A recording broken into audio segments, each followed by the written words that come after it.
Salaam salaam salaam salaam mbokki Sénégal ñu ngi leen di nuyu yéen ñëpp di leen ziyaare di leen jox seen wàccuwaay bëggoon na am ak yéen waxtaan wu gàtt rek bu gaaw a gaaw rapidement parce que amuñu jot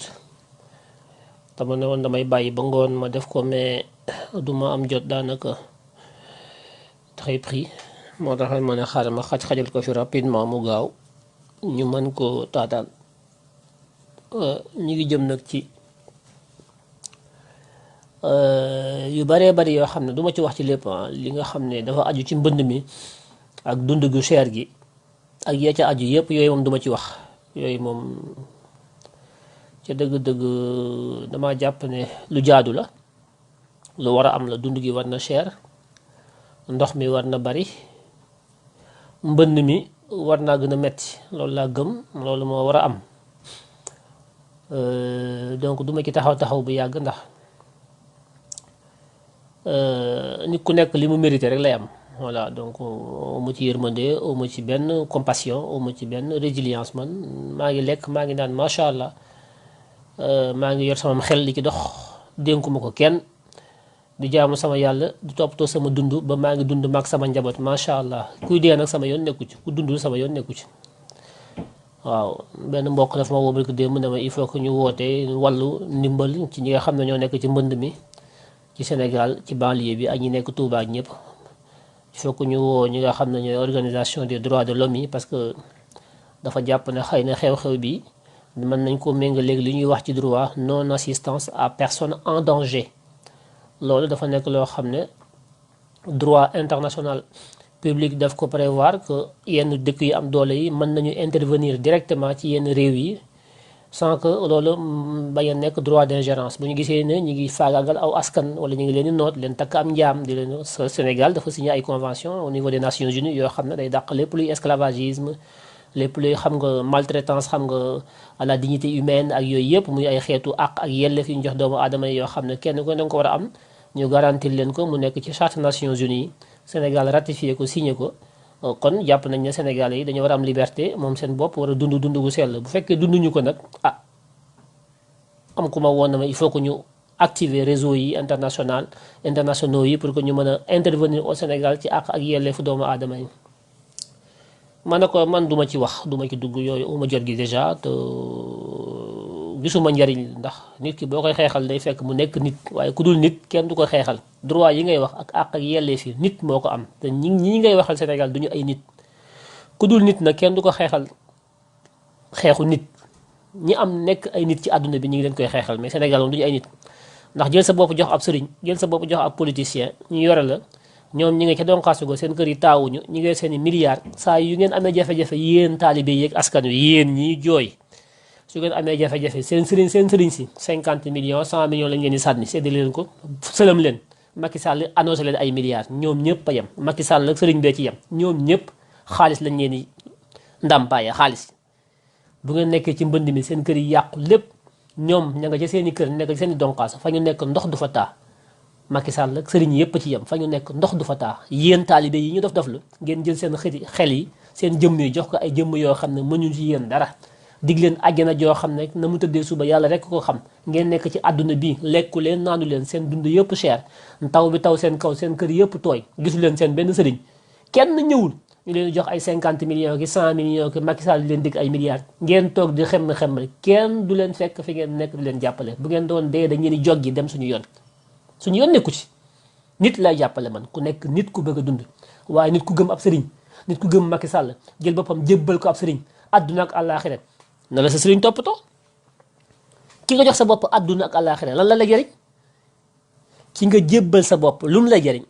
mu nekk benn mafia politico maraboutique politique bi ak marabout bi ñoo ànd mafia teg seen i xërëm ak seen i fétiche xërëm askan wi yëpp ngeen topp leen comme ay dof su ma leen di wax pour di leen dimbali sax ngeen wëlbatiku di ma saaga man mi bëgg ngeen am jàmm am tawfeex dund ku sell man ngeen di saaga yéen taalibe yi te li may wax seen njëriñ la waaye man ngeen di saaga dee leen ci mbënd mi na seen doom yi dee na ñëpp dee sama yoon newu ci parce que loolu ngeen mérité wu leen dund du ngeen ay nit donc Nations Unies du leen wàllu si benn organisation internationale du ñëw di leen wàllu ba ma ko waa ji waxee ma ne ko man du ma jël samay temps sama alal sama xam-xam di ko ñàkk ci ay ñoo xam ne du ñu ay nit nañu dee benn par benn na Macky Sall yokk dund gi na lépp cher wax na dëgg man moom laa àndal de na lépp cher bu dara wàññeeku comme man ngeen a supporter lépp na lépp cher moom yooyu du ma ci wax ay dund bu cher ki ay ndox muy bënn ki yooyu damaa yaakaar ne sax la war a am dëgg àgguñ ci bu ngeen demee bay féey yéen ñëpp Sénégal yëpp di féey ci ay ndox ñi mënta féey ñëpp dee voilà ngeen jàpp ci soccet yeeg mbott yi ngoox yi di ci dagg di lekk di jël cuisse grenouille yi di ko lekk su boobaa di ngeen xam lan mooy fippuku ak moom sa bopp ak jéem a nekk nit waaye naan dañuy màggal ak dañuy gàmm ko dañuy cantaki yu kenn xamut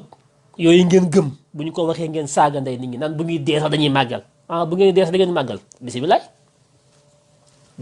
bu ngeen di dee sax da ngeen màggal bisimilah mi ngi suñu kanam na Macky làbbali na yàpp cher na jën cher na lépp cher cere gi na ko yokk ak meew mi li ngeen di lekk ak ndambe bi na lépp cher du ngeen ay nit kenn du ci wax li ma jitteel du loolu sax loolu moom dama ci jaar jàll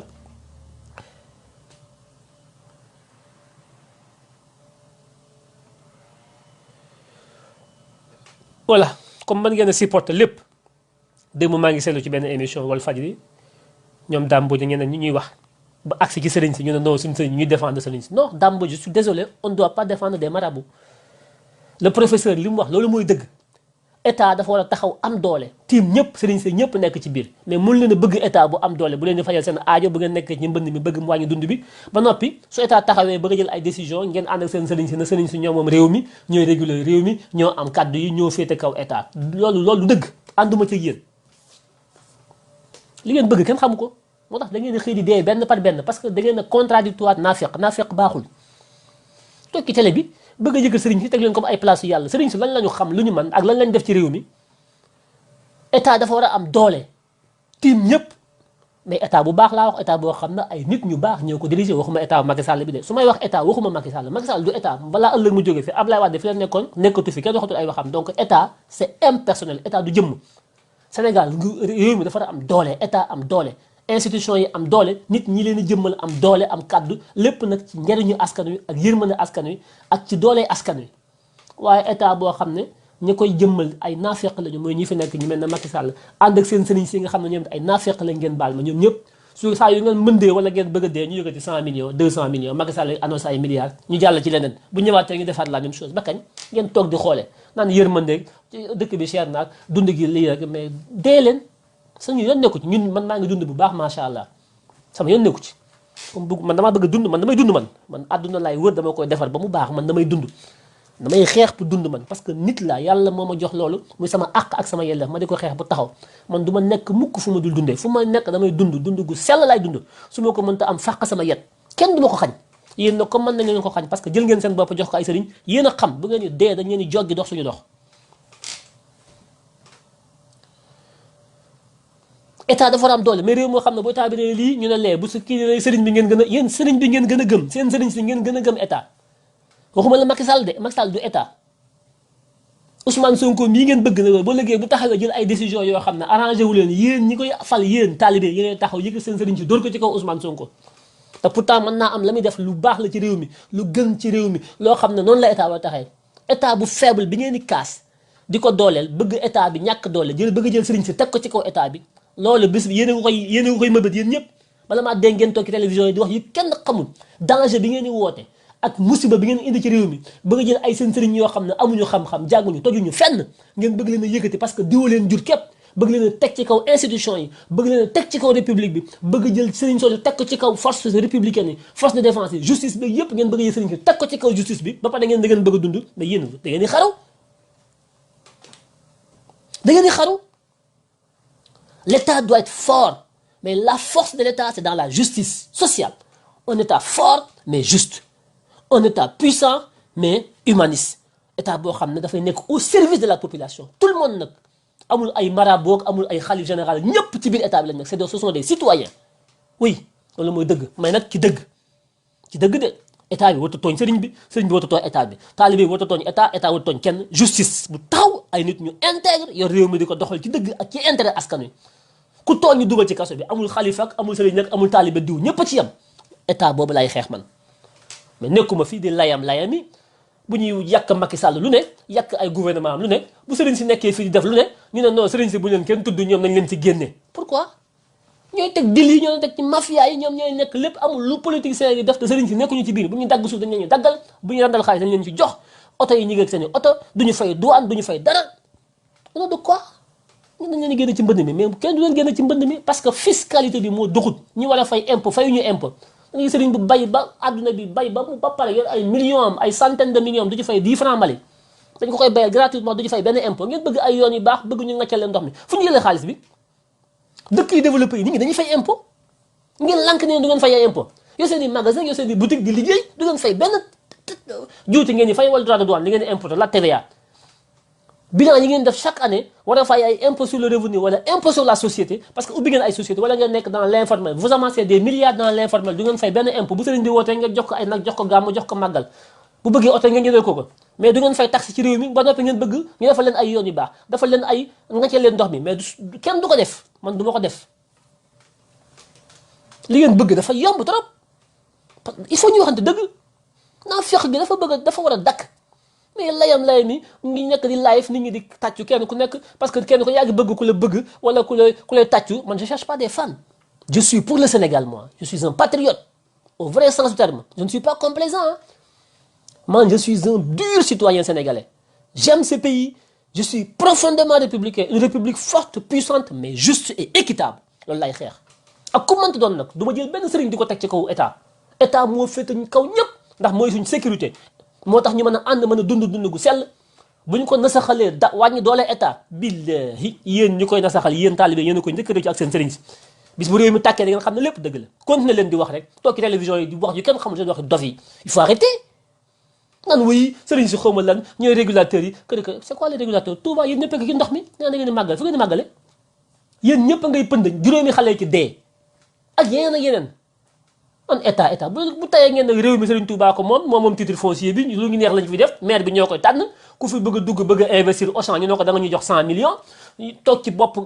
Touba di buuma ko bu musiba ñëwee ngeen na état mais dafa yomb bu tayee yéen moom réew mi dëkk ba lu leen neex ngeen fay def kenn du leen fa force dara bu jafe-jafe amee ngeen na état ñëw kon yéen li ngeen seen moomeel gi matul nit boo taxawee ne damaa moom da ngay matal li nga moom mais yow sa koddaay dafa cëkk ngay booti gamb saa yu la arrangé bu jàmm amee nga ne fii moom suñu maama ko sañ te moom titre foncier ga ab dëkk loolu dafa am fenn ci àdduna bi ab dëkk bu nit moom dafa am fenn amul dëkk bu nekk ci biir am réew ñu ne nit a ko moom moo fay teg ay loi moo fay doxal ay dogalam loolu amul fenn loolu ak tooñ la état bu faible moo tax loolu am mooy état fort du nangu loolu parce que loolu musiba lay indi ci réew mi nga di ko doxal waaye bu taw bi tawee wala musiba am wala mbopp wala mbas mi ñëw nga ne na état ñëw kon kay yow xam nga ne ci état nga bokk yow Touba bi wax loolu ci état nga bokk ndax yaa ngi woo état wallu waaw léegi soo bokkoo ci état léegi état moom boo ci bokkee dafa am nu mu war a taxawee état dafa am ay obligation am ay wareef yoo xam ne da ko war a def ci gox-goxaat dëkk yi Sénégal gépp état mënut a dem Mauritanie wala Gambie di fa def dara ndax foofu bokkul ci Sénégal mais yow mënoon na ci Sénégal nga bokk ba noppi ne état du fi def lii du fi def lee boo état waxee lii nga wax lee boo état ne nañ décider lii nga bañ du dëgg du yoon nañ ko wax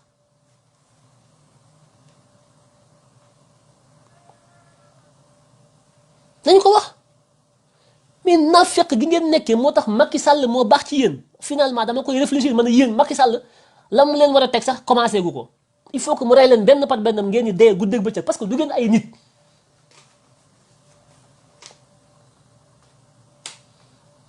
lan ngeen bëgg lan ngeen bëgg lu yomb ngeen bëgg amul réew moo xam ne lépp dañ leen koy defal lu ngeen am joxe ko seen sëriñ yi lu ngeen ñàkk jiiñ ko état amul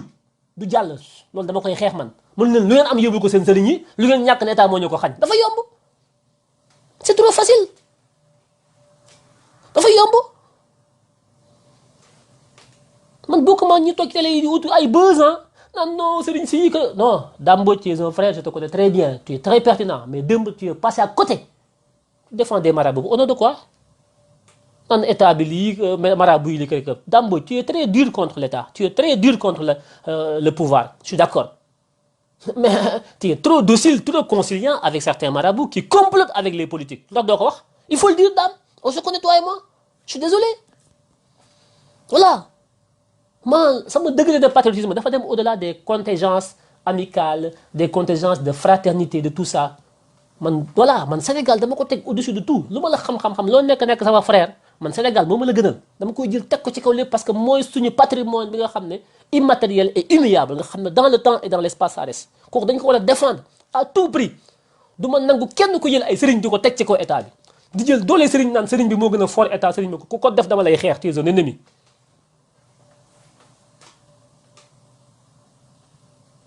Ak koo mënti doon. Tu es très dynamique dans le combat, dame, Mbouch, pour la justice. Mais dame, il ne peut pas y avoir une justice variable, une justice à deux vitesses. Une justice contre l'État, une justice boy xeex ci biir état bi, ak une injustice bu nekk ci kër sëriñ si ngay dëgg ki nëpp nëppal. Non. Une injustice est une injustice d'où qu'elle provienne. Dans l'État, dans la famille, dans nos amitiés, dans les familles maraboutiques, tout ça. Ce sont des injustices qu'il faut combattre. Voyez, le projet, ce n'est pas d'aller au pouvoir. Le projet, c'est pas de gagner les élections et de gérer nos milliards. Hein. Le projet, c'est pas ça. Hein. Le projet,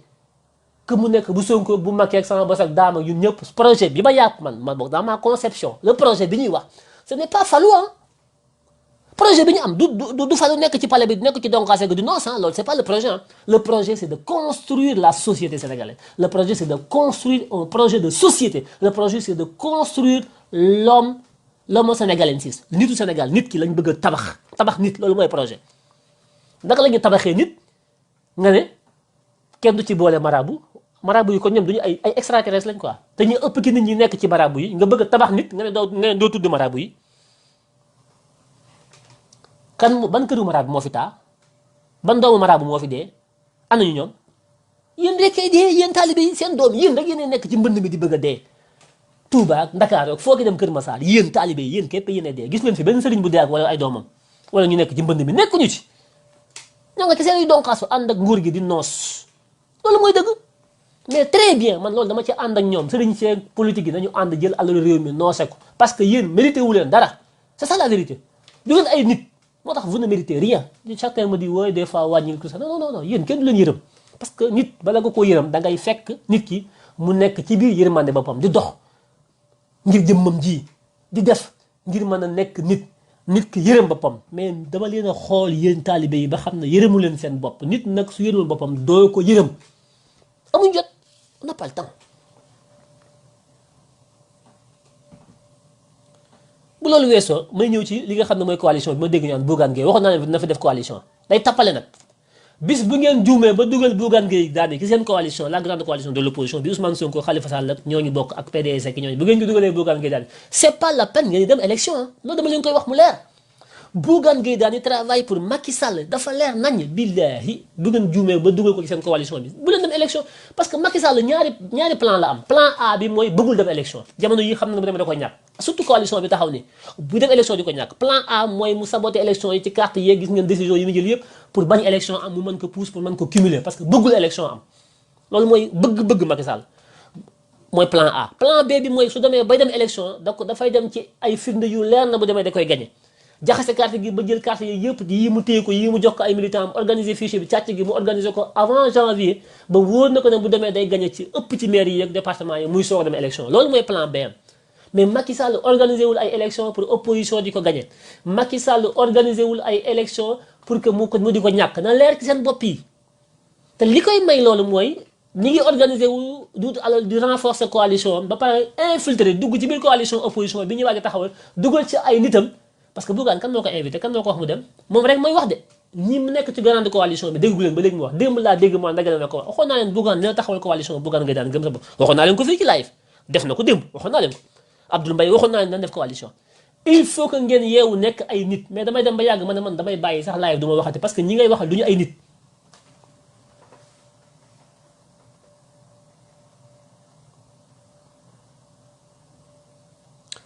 bu ngeen jumee ba dugal Bougane Gueye Dany ci seen coalition Ousmane Sonko yow lay waxal Khalifa Sall dégg naa gis naa Bougane di la mbubboo nee na ci yow la jaar yow lay waxal Khalifa Sall il faut arrêter d'inclure Bougane Gueye Dany ci seen coalition bu ngeen juumee ba dugal Bougane Gueye Dany ci seen coalition xawma kan moo koy accepté mais ku ko mën a accepté Macky Sall ngay liggéeyal que mu nekk Khalifa ak mu nekk Ousmane Sonko comme ci man doon bu ngeen dugalee Bougane Gueye Dany ci seen biir coalition daf leen ni infiltrer lu ngeen fa wax lu ngeen nas lu ne dana ko yëgal Macky Sall Macky dana leen daan ñun nag dañuy xeex Sénégal la ñuy xeexal xeexaluñu Ousmane Sonko xeexalu ma Khalifa Sall man Sénégal laa bëgg mu am ndam sénégalais laa bëgg ñu génn ci seen jafe-jafe yi moo tax may xeex coalition bii nga xam ne ñu ngi koy sos pour la coalition pour une victoire lañu bëgg pour soppi réew mi tabax xel yi ak tabax nit ñi bu ngeen ko dugalee ay Bougane Gueye di def affaire complaisance affaire Sénégal affaire naafeq yooyu woy woowoo ma man yëguma nawloo woo ma waaw tax nañ ko dugal ñëpp parce que moo gën a rafet bàyyi leen yooyu ay rafet seetuñu ko li ñu bëgg mooy lu pratique loo tax ñu mën fi jëlee ñii fi ne mafia bi fi ne ñu mën leen fa jëlee loolu la ci loolu laay xeex man bu ngeen fa dugalee Bougane alerte naa waxaat dem na dagale ay benn nitam yoo xam ne ñoom ñëpp Macky Sall ñi mu dugal ci coalition Bougane bi ñoom ñëpp Macky Sall moo leen di financé ñëpp dem leen ngeen xool leen benn ñooñu moo am naa grande coalition gëm sa bopp coalition weddi sa bopp la parce que Macky Sall moo nekk ci ginnaaw Bougane nag léegi dafay forcer buntu bi pour dugg dans la grande coalition de l'opposition bi Ousmane Sonko Khalifa Sall ak PDS ak PUR bokk ak ñoom Cheikh Bamba Dièye ki ñoom Aïda Mbodj ki ñoom ñëpp ak ñi war a ñëw ak ñoom Boubacar Camara ñoom ñëpp am na ñu bari ñu war a ñëw Bougane day forcé fi mu toll nii lu nit yëngatu ci réew mi mu dugal ci loxoom dara mooy Mor Ndaje la Youssou Ndoye moo ndaje bu Macky Sall jógee mu damay topp tànkam bu Ousmane Sonko jaaree fii mu jaar fee bu ñu nee coalition mu ñëw taxaw lu nit def rek mu dugal ci Grand Salam liggéeyul jotul réew mi amul benn ambition Macky Sall lay liggéeyal pour tas askan wi fu ñu nar a boole mu yàqu ko lii man maa leen koy wax dama ci am ay preuve yu leer naññi bu ngeen dugalee Bougane Gueye Dany ci seen coalition man pare naa ci seen coalition Ousmane Sonko yéen ñëpp pare naa ci du ma ci waxati maa ngi leen di bàyyi comme ñu dégg naa Ousmane Sonko mi ngi en direct damay coupé dem déglu ju ko parce que moom moo am priorité Sonko moom buy wax dañuy arrêté lépp salaamaaleykum